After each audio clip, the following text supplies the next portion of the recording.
cruise this week, so we all wish we were with him. But to start off, we will say the Pledge of Allegiance. I pledge allegiance to the flag of the United States of America and to the republic for which it stands, one nation, under God, indivisible, with liberty and justice for all. Thank you. Remain standing, and Terrence Garrett will lead us in the invocation. Please bow your heads. We come before you today to give you honor and praise. You are worthy of praise. You are our source of all that is good. You are the source of all of our blessings. I thank you for every gift that we have been given. We thank you for the opportunity to come and gather together this day. We ask for your hand of blessings on this meeting. We ask that you would guide and direct our meeting so that it is full of wisdom, productivity, and respect for one another. Thank you for helping us to accomplish our works and our goals this day. But most importantly, thank you for paying our debts in full so many years ago on that cross. And I love you and respect you for that ultimate sacrifice. And will always honor you with my mouth and with my good deeds in this world each and every day.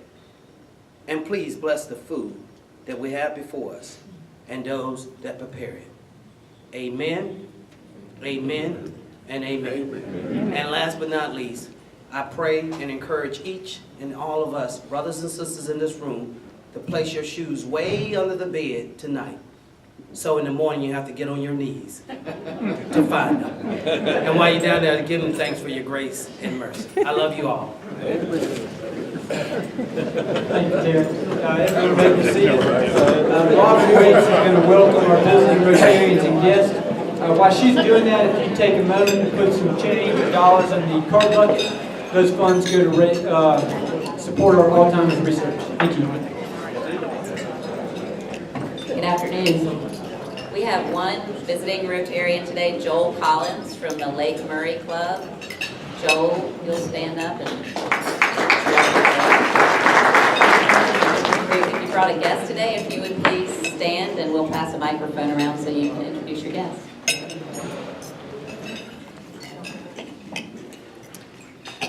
I'm Carrie Powers with Free Times, and I have Amanda Drinkhall with me today. She is an account director with Mad Monkey.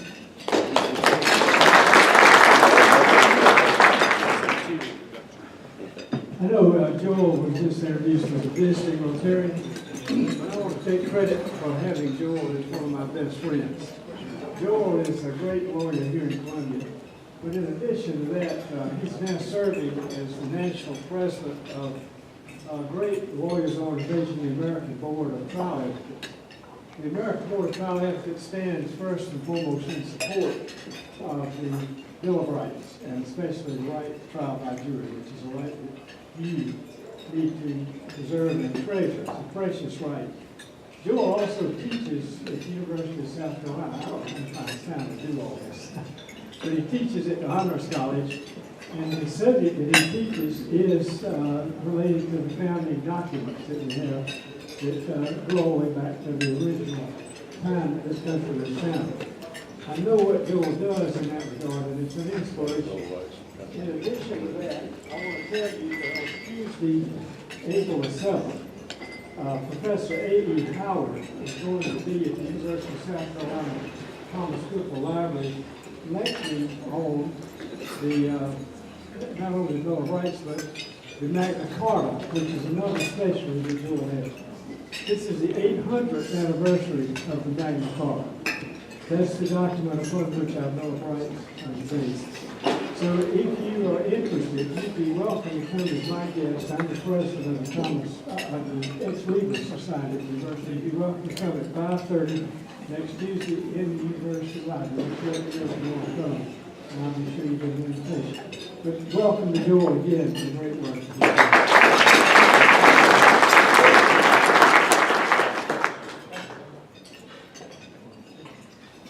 Of course, I'm Terrence Garrett, and my guest is a young man, a future leader of America and of the world. He's my nephew, Breland Buffet, and he's a student at Keegan Elementary and AD Honor Roll.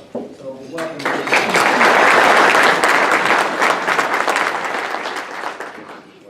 President, I thought we set the program for a minute. I'm pleased again to have my son Tommy, the former member and board member of this club. Matter of fact, I would like to say if you ever joined us, I just wanted to hear our speaker.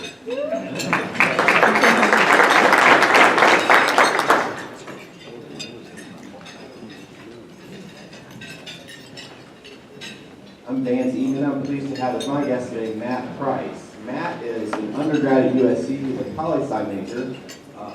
You may not know that we have an ambassadorial scholarship through Rotary. I chair that committee, and Matt is a potential candidate for that scholarship. He's interested in studying conflict resolution at the London School of Economics. Thanks for coming, Matt.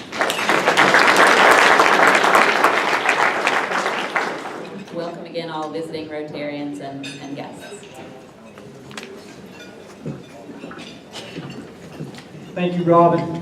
Thank you to our guests for being here. Thank you to the Rotarians that invited them. And we hope that you will come back and join us on a Monday in the future. We have Judge Joe Anderson, who's going to lead us in health and happiness today.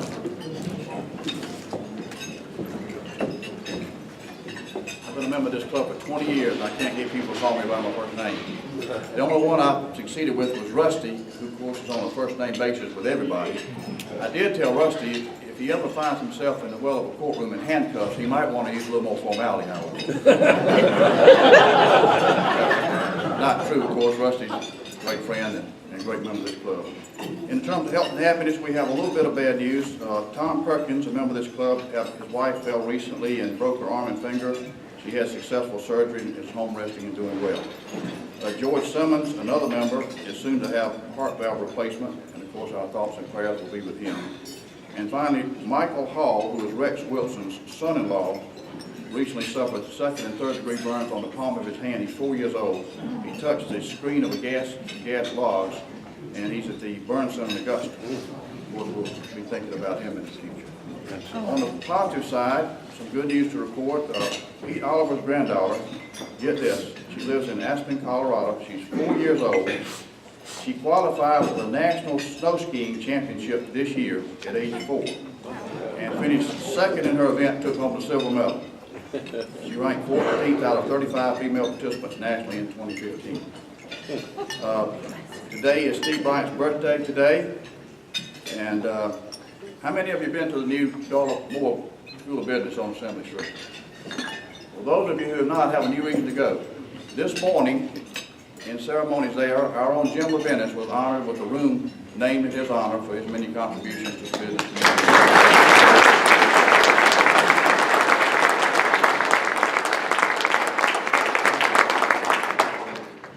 And finally, as a Clemson fan, I just got to say this.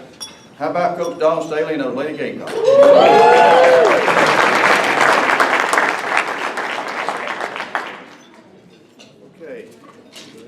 The pastor often visited church members unannounced. At one home, the occupant was obviously there but didn't come to the door. The pastor knocked several times. Frustrated, the pastor left a card with a scripture verse on it from Revelation 3:10. Behold, I stand at the door and knock. If anyone hears my voice and opens the door, I will come in and dine with him. The next Sunday, the same card turned up in the church offering plate with a different Bible verse. This one from Genesis 3:10. I heard your voice in the garden, and I was afraid because I was naked and hid myself.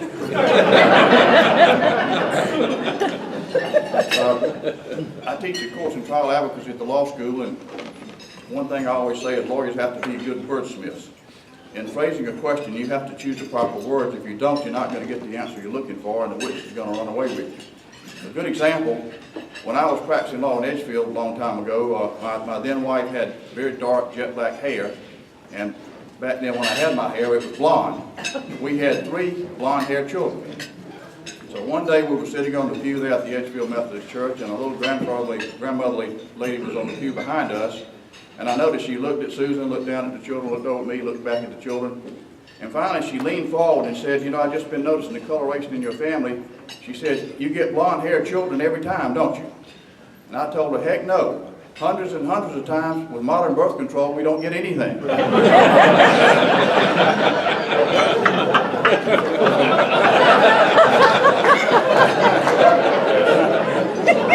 way you asked the question before. Here are a few things said in court, word for word. Question, what is the date of your birth? Answer, July 15th. Question, what year? Answer, every year. Question, so what was the first thing your husband said to you when you woke that morning? Answer, he said, where am I, Kathy? Question, and why did that upset you? Answer, my name is Susan. One more, doctors do not like to be called in the court to testify. It takes them away from their practice. They feel that our proceedings take too long. They get asked too many repetitive questions, and sometimes it comes out. Here's a quote from a transcript. Doctor, before you performed the autopsy, did you check for a pulse? No. Did you check for blood pressure? No. Did you check for breathing? No. So then, it is possible the patient was alive when you began the autopsy? No. How can you be so sure, doctor? Answer, because his brain was sitting on the desk in a jar. Question, but the patient could still have been alive nevertheless. Answer, it's possible he could have been alive and practicing law somewhere.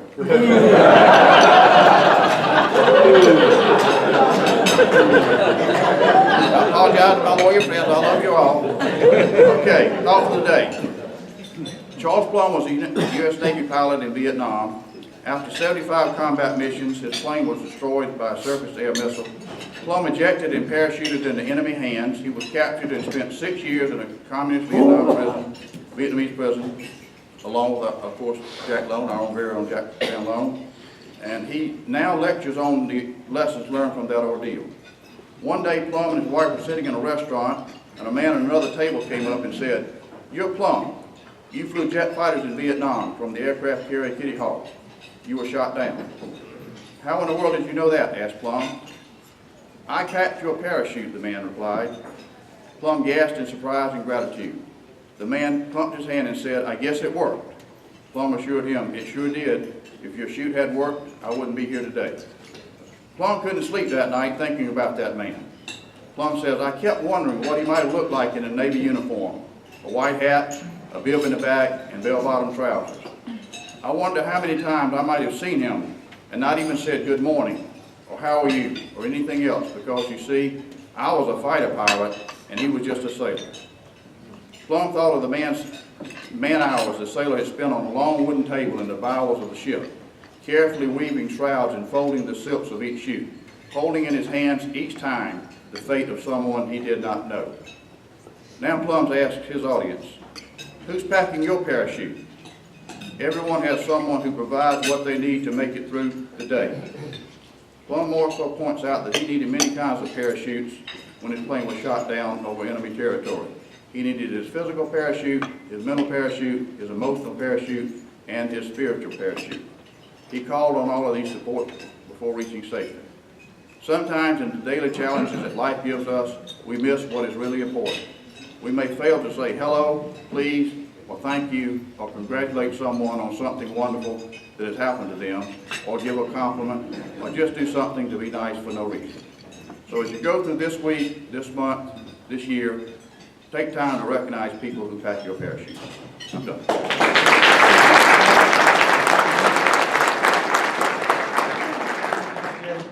We'll now turn it over to Ellen Weaver, who will update us on Leaders Guest. It's wonderful to be back with you all. I was gone last week for the best possible reason. I'm sure if y'all have heard me talk at all before the club, you know I love history. And I was actually in a position last week to be able to visit the Ronald Reagan Presidential Library out in Simi Valley, California. I've visited several presidential libraries all across the country, and so this was a real bucket list item for me. But especially the Ronald Reagan Library, because he's the first president that I really remember, and the end of the Cold War is really a defining moment in my growing up. And as I think about what we're talking about here with leader casts, the bold ones, the brave ones, I think about the courage that President Reagan showed in the face of what he called the evil empire. One of the favorite quotes that I found while I was out there at the library was one that he gave. It said, "There are no easy answers, but there are simple answers. We must have the courage to do what we know is morally right." And that's exactly what he did when he called on President Gorbachev to tear down that wall. And you think about how history and how our world is a different place because he showed that courage. So I just thought that was so appropriate for our topic at hand today, and I'm really excited to announce to y'all that we are 100 tickets ahead of where we had hoped to be at this time. We set a very ambitious goal for ourselves as a committee of selling 100 tickets a month. We have now sold 300 tickets, which means we are well over half of the way there. We have 200 more tickets to go. And there's some more good news in that, because that means opportunity for you. I am here to save you money today, because at midnight on Tuesday, our early bird special expires. So I know you want to get your tickets, $100 each. If you can attend, of course, it's a wonderful opportunity to send folks from your business for leadership training, to invite other potential folks who you think could be good future members of Rotary, or of course to provide scholarships. We know there are about 169 folks who have not yet taken advantage of the opportunity of purchasing their ticket. If each of y'all would buy one ticket, we would be very close to being sold out. So please, by Tuesday, I hope that you'll take advantage of that opportunity. And with that, President John, I'll turn it back to you.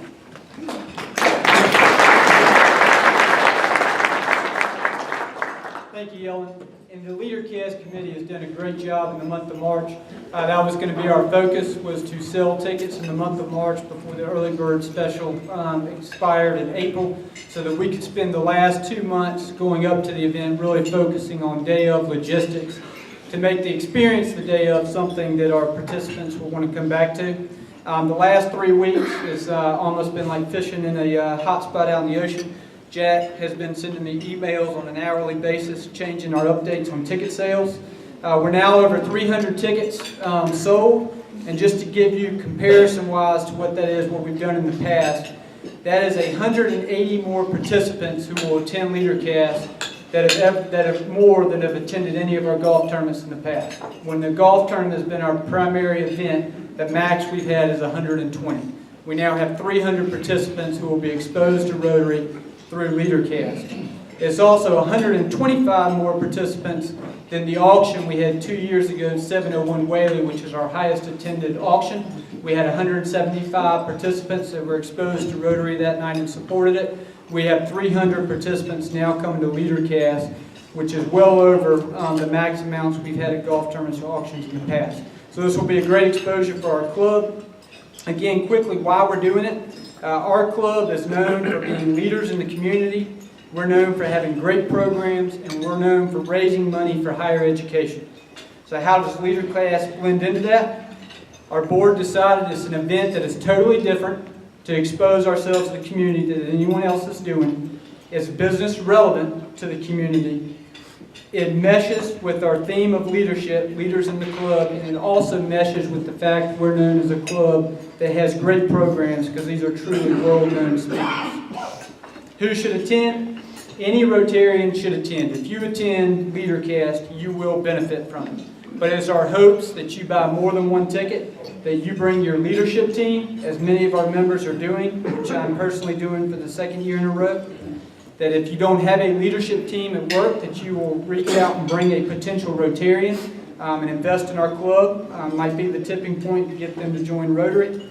And if you cannot attend for any reason or send someone from your organization, that you will still support our fundraising efforts by purchasing a ticket for $100 to support our college scholarships. Just some examples of who is attending. We have our 6 sponsors who took a leap of faith as leaders at $2,500, who will be sending their leadership team. We have Palmetto Health, which was the first organization to reach out and buy a block of 10 tickets, with half of those going to scholarships. We have JT's Dealership, which is sending 10 of their key leaders. We have Oliver Gospel Mission, which is sending 7 of their key leaders. Joseph A. Banks, which is regionally managed here in Columbia, is sending 7 key leaders from around the region. They're bringing in leaders from Knoxville, Asheville, and Augusta, and having them spend the night in Columbia that night and attend LeaderCast as part of their regional leadership and development. Jim Hudson's Dealership is sending 5 key leaders. The Casing Group, who is not a member of our organization, who the owner of the Casing Group's grandfather was one of the founding members of our club, is sending 5 of their key leaders to join. CBRE is sending 4 of their key leaders, one of those being Mary Winter Teester, who used to be a member of our club. We've received a great response from Rotarians and non-Rotarians alike. We're at 300. As Ellen said, we're not counting, but I think there's exactly 169 Rotarians who still have the opportunity to purchase a ticket.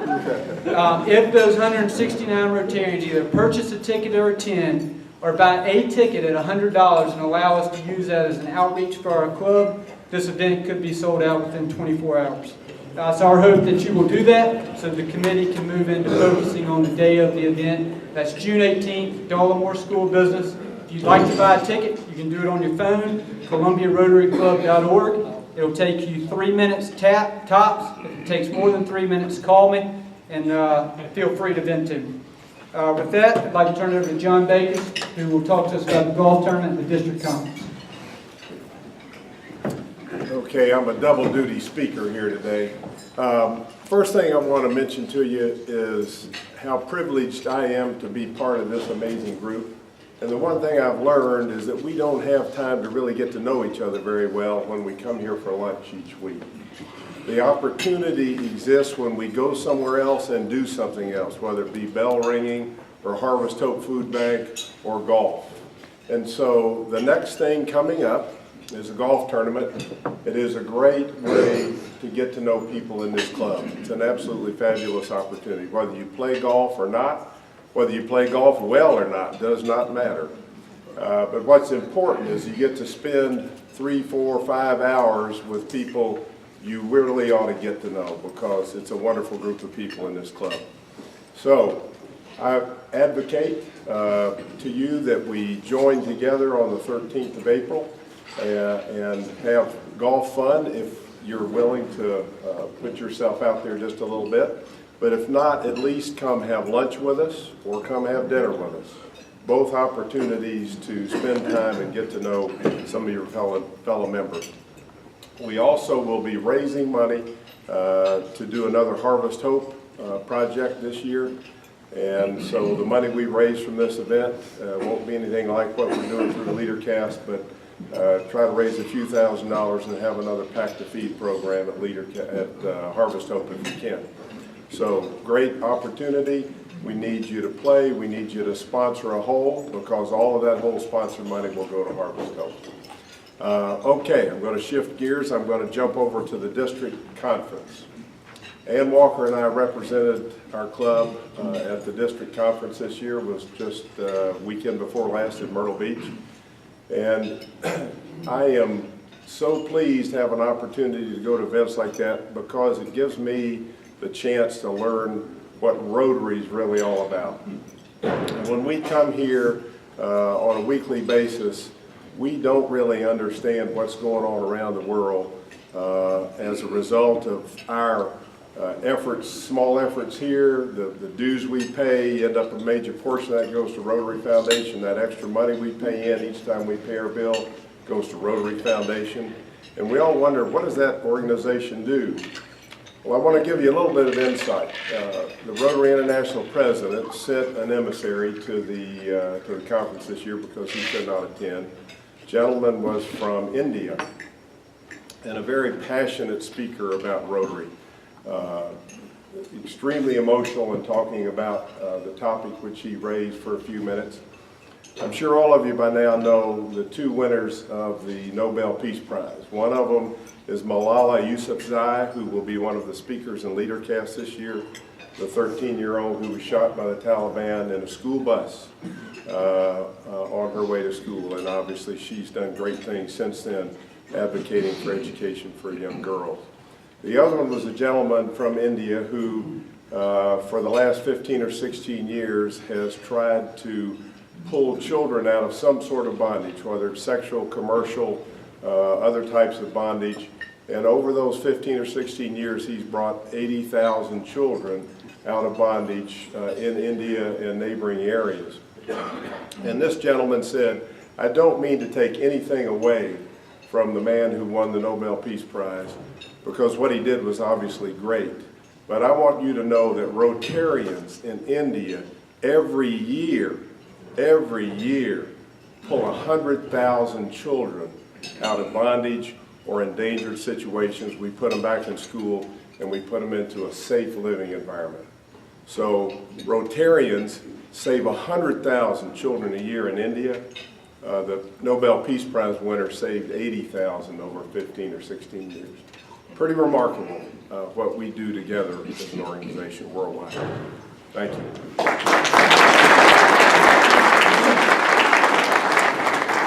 Thank you, John. Before we turn it over to our program, I did have a letter I wanted to read from J.T. Gandolfo.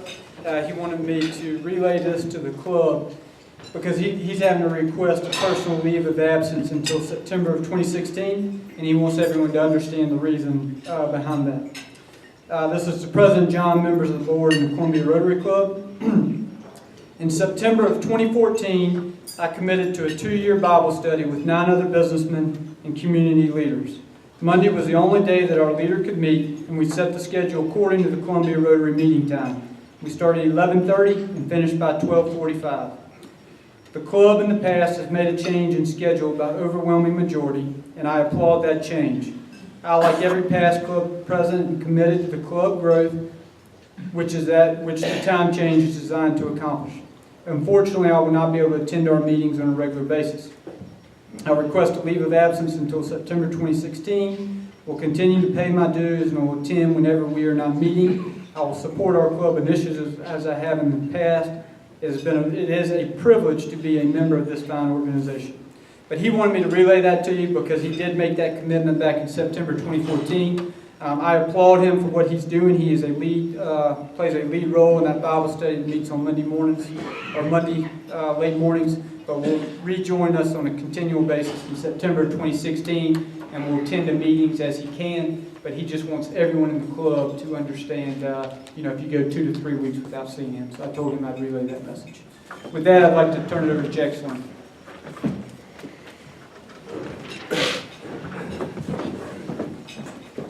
Okay. All right, native of Lexington, South Carolina, Ted Pitts joined South Carolina Chamber of Commerce, which is the unified voice for business, in November of 2014 as the executive vice president, and he became president and CEO in January of this year. Pitts, 42, is a graduate of Presbyterian College. Most recently, he served as the chief of staff for Governor Nikki Haley. He also serves as a major in the South Carolina Army National Guard. Before that, he was a member of the South Carolina House of Representatives from 2003 to 2010, prior to joining the office of the governor. Now, Pitts was a commercial real estate broker for 11 years, where he made partner with Newmark, Grubb, Wilson, and Keebler in Columbia. He and his wife, Christina, have 3 children, and Ted, I want to welcome you to the Columbia Rotary Club.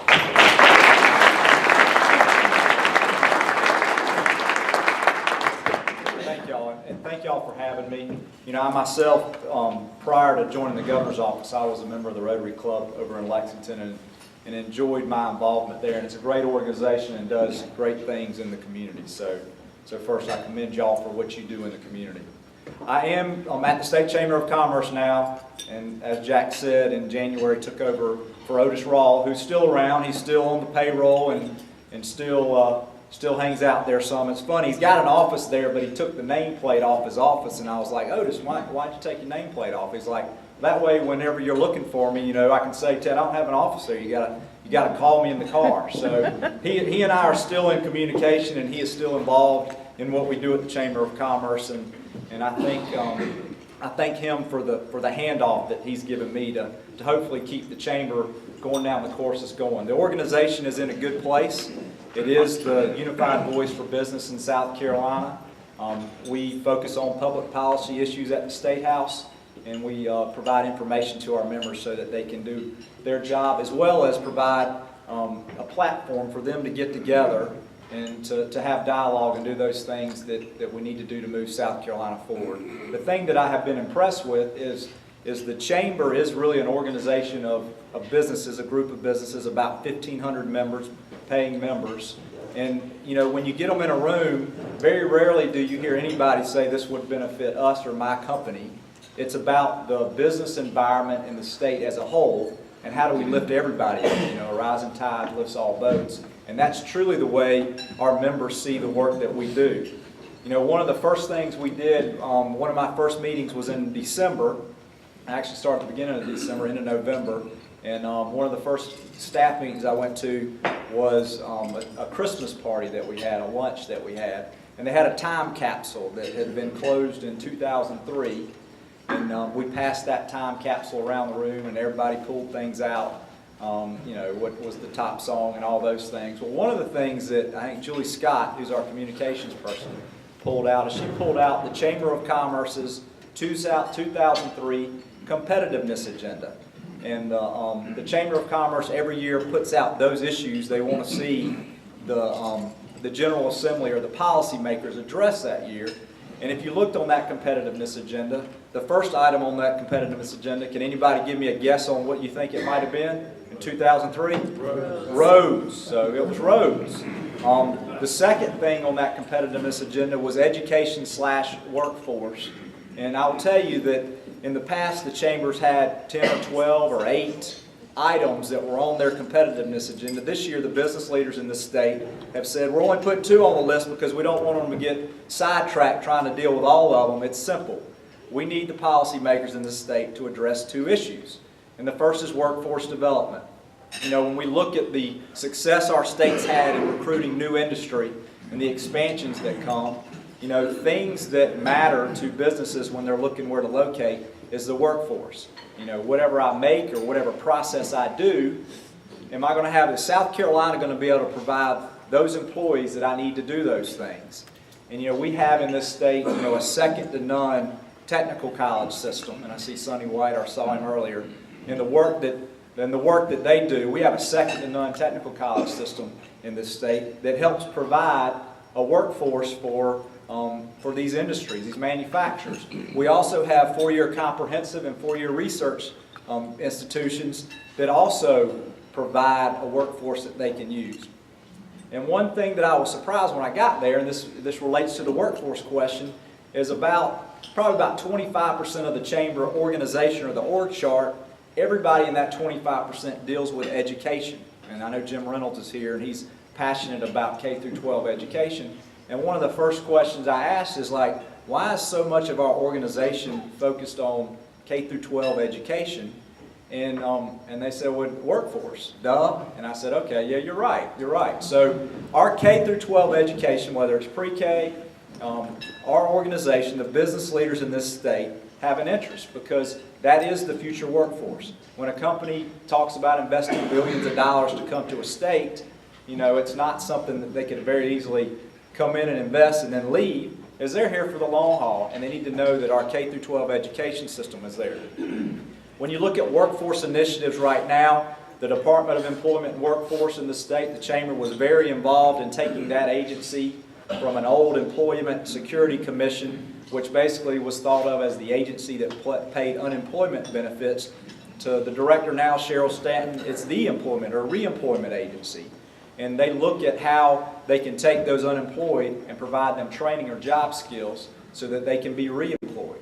So when you look at the way that paradigm shifts from thinking about an unemployment problem to basically that's an available pool of job seekers that can do jobs that are coming to South Carolina, the Chamber of Commerce said, you know, that's an issue we probably can never take off of our competitiveness agenda. Workforce development is central to those things that business in this state do. The second issue, which was actually first in 2003, which is transportation. You know, when I was a member of the General Assembly, so I guess I'm partly to blame, you know, we dealt with transportation basically by passing a 2007 bill that changed the structure of the agency. We didn't provide them any additional dollars. We said get more efficient. You know, we basically took the secretary from a commission-appointed person and made a gubernatorial appointee for accountability purposes.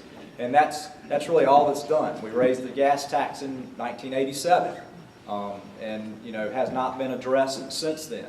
So as we look at where we are today, and you ride on our roads, you know, DOT says it's $1.3 or $1.5 billion short a year to maintain or adequately provide for our roads now. That number can be debated, and it will be debated. You know, some people say that includes things that we don't really are not necessities.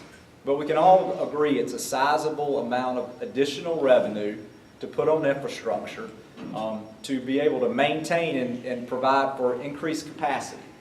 You know, when I ride home on 378 going to Lexington, you know, you used to not see a lot of this, but it's the pavement's cracked, and they take black tar, and you'll see them some. They put black tar in all the cracks. On 378 now, it's more of the black tar than it is asphalt left. And when you look, and I was talking to one of our insurance companies that's a member, I was talking with his CEO, and he was like, and I said, well, you know, our competitiveness agenda workforce you probably don't care a whole lot about roads. And he's like, whoa. He said, let me tell you something. He goes, we compete against other states for our employees. And he's like, I can't tell you how many times somebody comes in, we do an interview in the morning, and we take them to lunch, and we ride on our roads. And I can't tell you how many times somebody makes a comment about, whoa, you know, y'all got road problems here. You know, potholes, the more tar than there is asphalt left. So it's something that affects everybody. You know, when you talk about roads, my wife talks to me about roads, and she's basically a carpool. She runs a carpool for my kids. And she talks to me about roads. She's like, that's my office out there, and it's in disrepair. Y'all need to fix roads. So when you look at how the General Assembly and policymakers, what they've done, they did pass, you know, previous to, I guess, 2 years ago, 2013, basically gas tax was the only revenue in large that paid for our roads. We had the least diversified system. You know, most people have other revenue streams that also go into roads. The least diversified revenue stream. We still have the least diversified revenue stream, but we did take sales tax on vehicles, half of that $300 that's capped. We take half of that and we put it on roads, and it ended up being bonded, and there will be a lot of interstate improvements that you will see. Orange cones going up, and that revenue will be deployed to deal with interstates.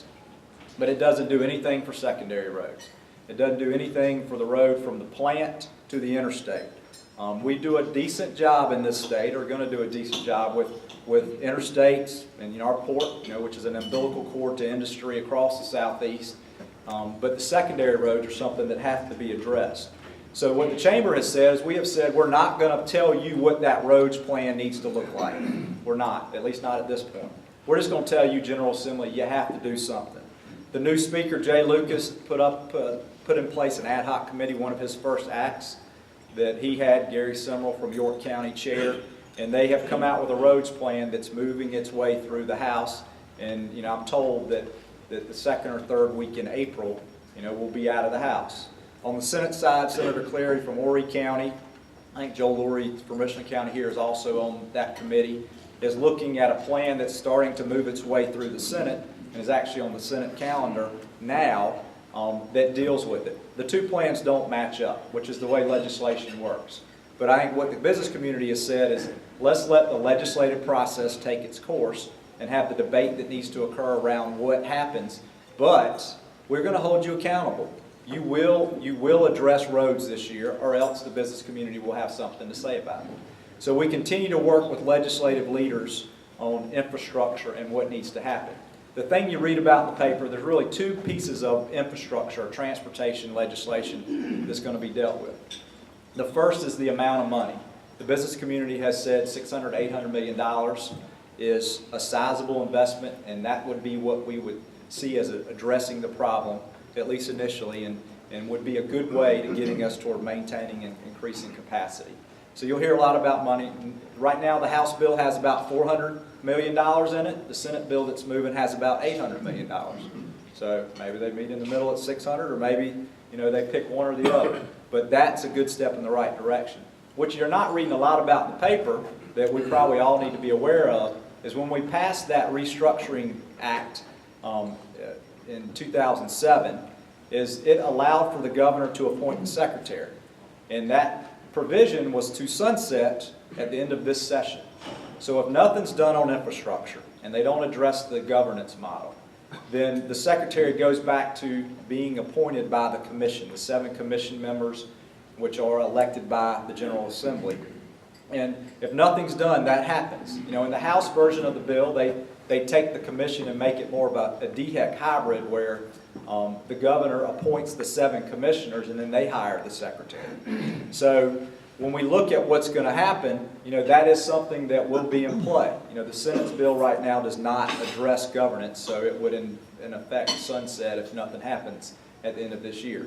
So when we get down and people talk about, you know, the governor's veto threats on what she would veto or what she wouldn't veto, you know, that's something that will be central to the conversation that's not getting a lot of conversation now, but it is something that is important to watch.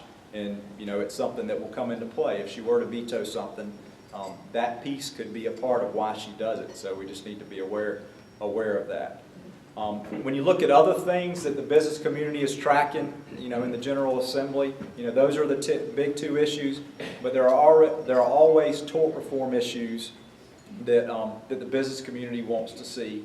And the business climate in this state, we have to keep focusing on those things that make us competitive with our neighbors. Workers' comp reform.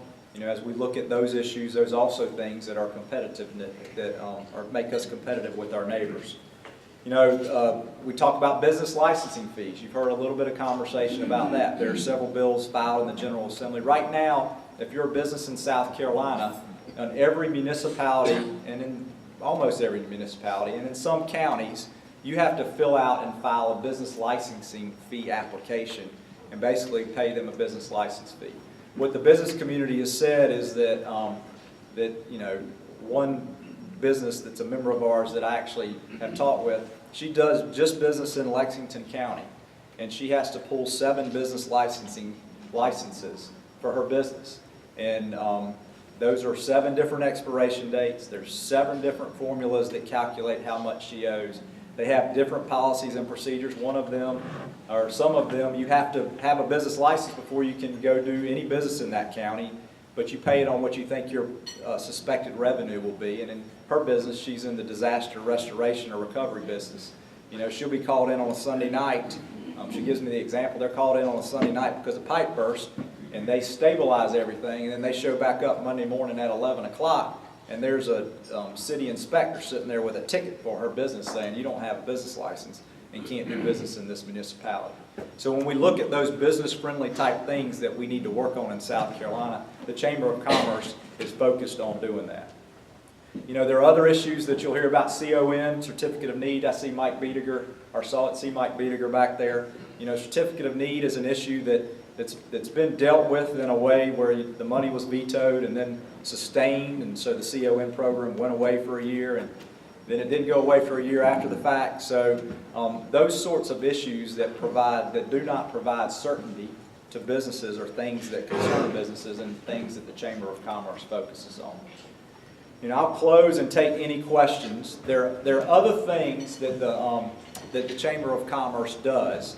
But I think what I would tell you is that the Chamber of Commerce is a quality of life organization. So we want businesses to be successful, and our members are those businesses that want to be successful.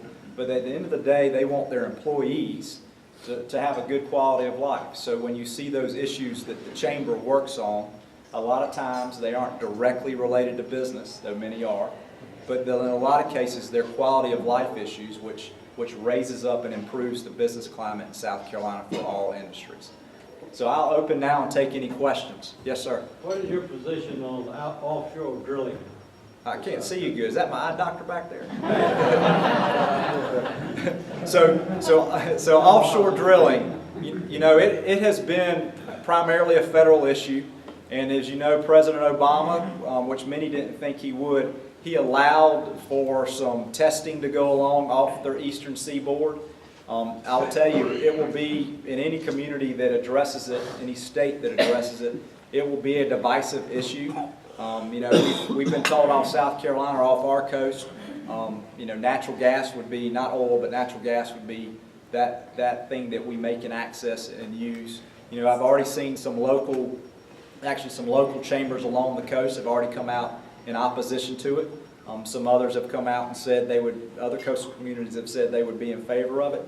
So from a state perspective, I think the state just needs to make sure that whatever the federal government does or allows to do doesn't adversely impact South Carolina in our standing with our other states, our neighboring states.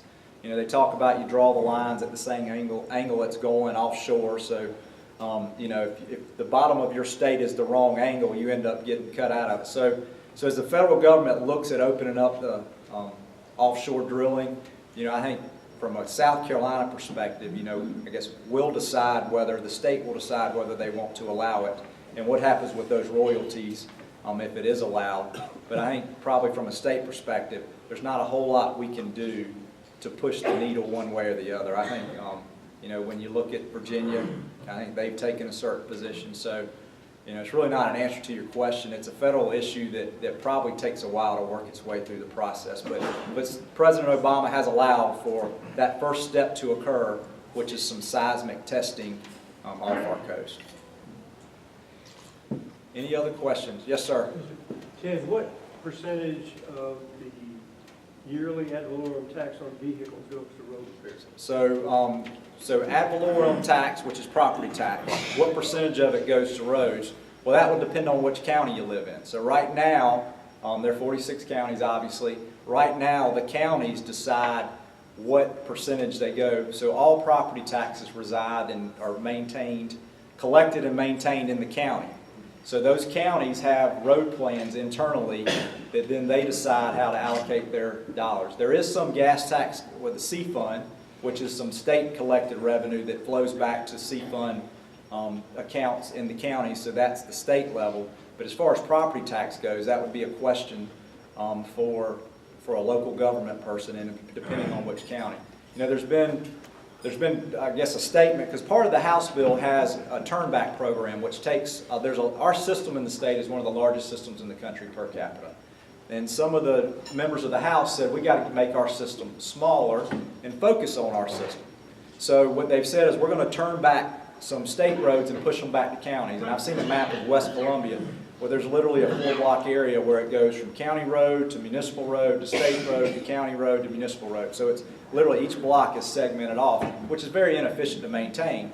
And the House folks have said we want to push some of those roads back on the counties or the local governments. We would give them some additional revenue to maintain those roads, but that's part of the plan or part of the House plan. Counties can levy an infrastructure or a fee, a tag fee, if you will, that goes to roads, but property taxes basically pay for, you know, schools and other parts of municipal and local government. None of it goes or is required to go to roads. Yes, sir. What's the Chamber's position on the gasoline tax and the sales tax on automobiles? So we have not said specifically, and that's what I said earlier, we have not laid out a plan, a business community plan. What we have said is $600 million additional, $600 to $800 million in additional revenue. And you can't get there, even if somebody wanted to take all existing revenue and do it, you can't, so it requires new revenue. I think what we would tell you is, yes, it's probably logical to take those taxes, roads, you know, gas tax, which rides on the roads, and vehicle taxes, which drive on our roads, and that would be more of a user fee way to pay for roads, but we haven't said that's how you have to do it. If the General Assembly came back and said, we don't want to do, you know, raise the gas tax or raise the sales tax on vehicles, we want to do it a different way, we would be open to that, because our end goal is just to derive additional revenue. Both the House and the Senate version have a gas tax increase and have a raise on the cap of vehicles. In the House, they raise it to $500, the cap on vehicles, and in the Senate, it's to $600 currently. And neither bill's passed all the way, so that's in the current version. It's been passed through a couple of processes. In the Senate, I think they raised the gas tax to 12 cents, raise it an additional 12, so we're 16.5. They raise it an additional 12 cents. In the House, they do something a little different. They take and they turn it into an excise tax. So part of it, I think they raise the gas tax 6 cents. But then part of what they do is they turn it in. Right now, we don't get an excise tax, which is at the wholesaler level. So basically, you would charge the wholesaler an excise tax, which in theory passes through to the pump. But those two are the kind of the models that are being worked with now. I think the Chamber would be fine with either one of those ways getting there. We think both those things are part of the plan. You know, I think what we would say though is we need to, if we can, we need to further diversify our revenue streams. So in the Senate bill, you know, they have some tag fees and driver's license fees that they do, that they work with. You know, I think holistically we need to look at the plan. And if, you know, gas consumption is going to go down. CAFE standards on vehicles are, you know, 30 point something now, and they're set in a couple of years to go to 50 point something. So you can see that we could have the same or more cars on the road, but our gas tax revenue is going to go down. So I think it would be short-sighted just to say raise the gas tax 10 or 12 or 20 cents. Because, you know, if revenue is going to go down, you'd be left with the same or less money to fix a problem you've identified. So I do think we have to diversify the revenue stream. Yes, sir. You talk about 600 and 800 million for roads. What about education? You talk about your interest in K through 12. What is the Chamber's position on increasing money for schools? So I think the Chamber has always been an advocate on behalf of additional funding for education. I think when you talk about K through 12 education, you know, the recent lawsuit that the courts ruled on, which basically say we've got to do something with those school districts that don't have the ability to raise the revenue. Right now in certain places you have a lot of industry. You know, you can raise a little bit of millage and get a lot of money. Where you go to Allendale where they have, you know, little or no industry and the value of the houses aren't improving or increasing, they're actually going down. You know, a county like that would never be able to do the things that other counties do. But when when you look at the per pupil spending and you add all the federal dollars in a lot of cases these small rural counties have as much money as the other counties, they just have them in a different way. So I think what the Chamber has said is we probably have it's time that we address that inequity problem. And how you do it, it's going to be a tough nut to crack. I mean, do you have a statewide sales tax? And we have not, the Chamber has not talked about that, but I've heard others talk about that. You know, so what have we done to increase funding? You know, last year K through 12 got a lot of additional funding. They got reading coaches. You know, the governor's K through 12 education initiative that went into place did a lot with reading coaches. They passed Read to Succeed, which was, you know, third graders would be required to read by the third grade, or otherwise they get held back. We look at the expansion of 4-year-old kindergarten. You know, the Chamber's been an advocate for that. So when we look at those sort of things, those are the type of education policies that the Chamber's endorsed or supported. Saw another hand. Yes, sir. Has any thought been given to it whether it's legally possible or not to put the toll bridges or toll roads on our interstates? We've got 6 or 7 major interstates coming in and out of the state, and then let the people who are coming through South Carolina help pay for our roads. Yeah, there's a federal provision that doesn't allow you to toll any. Right. Well, you know, if we're dependent on the feds, you know, their trust fund is bankrupt. If we're dependent on the feds to do anything right now, I tell you, that's a bad approach to take. So on existing interstates, we can't toll them. But if you add capacity or additional lanes, then you could toll those additional lanes. So there's been talk between Georgia and North Carolina about tolling I-95. You know, the people going from Miami to New York and New York to Miami. So that's been a conversation that's had. I would tell you that, you know, tolling on existing roads probably doesn't have the support that it would need to occur. You could, if you wanted to build a new road, like I'll use I-73 down in Horry County, which is trying to get you from I-95 to Myrtle Beach faster. Like tolling in a place like that is probably something that's part of the equation. But tolling existing roads, there's just not a lot of interest in doing that. People would rather pay additional fees at the pump or when they register for their vehicle or their driver's license. How much of the state budget goes to retirement plans? You know, I couldn't tell you off the top of my head. What I will tell you is that about 3 years ago, I think in Governor Haley's first year, the General Assembly, Senator Greg Ryberg from Aiken, it was his passion issue. He was about to retire, and people helped him kind of get it across the finish line. You know, I think we had a $17 or $19 billion unfunded liability. You know, a bill was passed. The General Assembly and the governor worked on a bill that was passed. The day she signed it, I think brought it from $17 billion down to $12 billion with just some of the changes that were made. And they're projected to keep going down.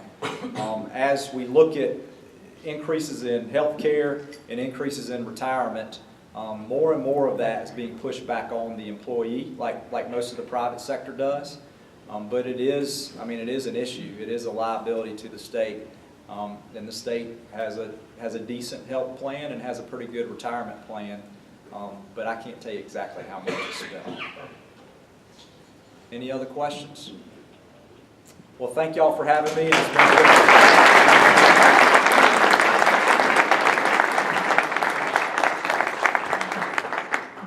Ted, thank you for your time today. We're excited about your leadership in your new position and what that'll mean for our state. And while you're here, Jack Sloan, who's one of your employees, he is a contributing member of our club, an active member of our board. We're thankful for all he does and thankful for allowing him to do that. Yeah.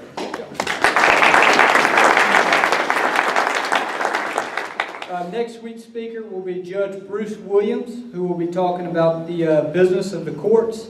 When you leave here, our LeaderCast committee, which is Ellen, Jim Morris, and Doug Cochran, who's out in the lobby. If you need help purchasing your LeaderCast tickets, they'll have a computer out in the lobby, but they can also help you do it on your smartphone. And with that, have a great week, and we will see you next Monday. Best wishes to you.